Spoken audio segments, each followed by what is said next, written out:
Imagine two students sitting for the exact same examination. The tests are identical. The grading is blind. Both papers earn exactly 72%. For the first student, the evaluators nod. "Excellent work," they say.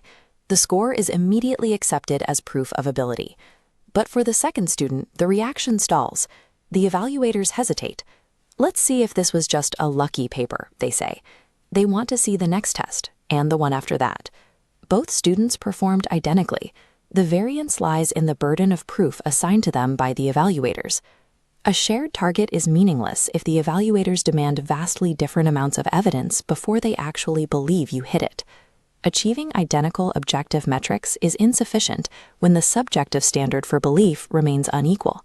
This pattern of unequal scrutiny operates under a specific framework, the double standard of competence. It is the result of decades of research across social psychology and organizational behavior. Scholars like Virginia E. Schein, Madeline E. Heilman, and Shelley J. Correll spent years observing how unconscious stereotypes quietly dictate our evaluations of others. Their research highlights a structural glitch.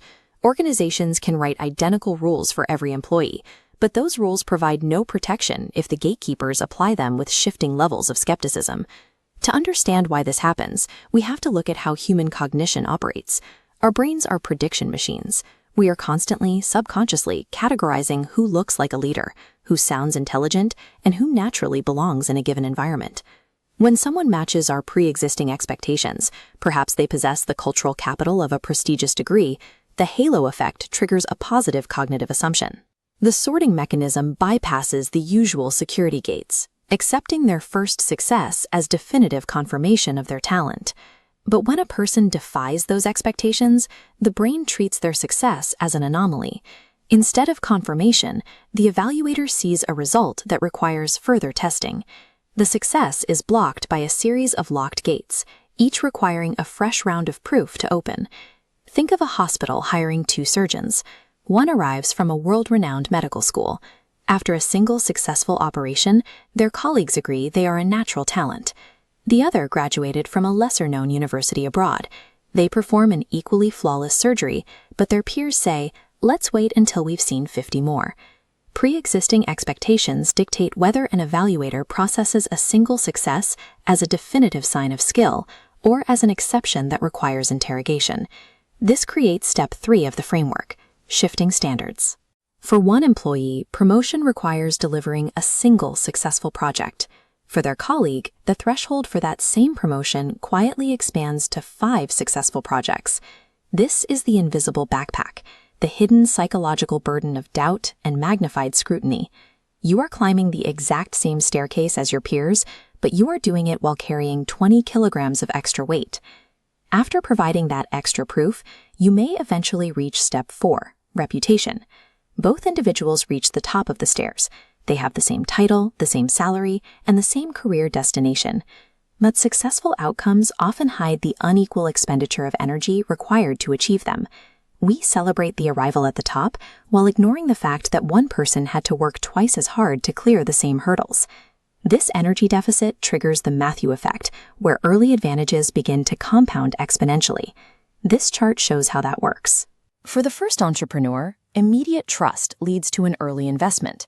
That capital buys them time, staff, and marketing, which generates the growth needed to secure a second, larger round of funding. The second entrepreneur stays at the baseline. They spend those same critical years merely surviving the scrutiny required to prove they are a safe bet. While their peer is scaling, they are still answering questions about their basic competence. When that first opportunity is delayed by skepticism, the subsequent series of promotions, raises, and high-stakes projects are pushed further into the future. Over a 40-year career, these initial weeks and months of hesitation harden into a permanent gap in status and wealth. Because this theory relies on subjective perception, proving a double standard exists in one specific hiring decision is extremely difficult. Individual differences also vary. Many decision-makers actively work to minimize their biases, and organizations differ in how much they allow these unconscious filters to influence their choices. However, the subjectivity of evaluation is exactly why formal rules are an inadequate defense. If the people enforcing the rules have different expectations for different candidates, the rules themselves become a tool for unequal scrutiny. To solve this, institutions are moving towards structured interviews and blinded assessments, tools designed to strip away the triggers that lead to shifting standards. Consider two travelers with the same credentials approaching a castle gatekeeper. The sentry glances at the first traveler and waves them through, but he stops the second traveler, demanding references, asking for proof of birth, and telling them to return the next day with more documents. Observers inside the castle see both travelers arrive and conclude that the process was fair because the destination was reached. They never saw the interrogation at the gate.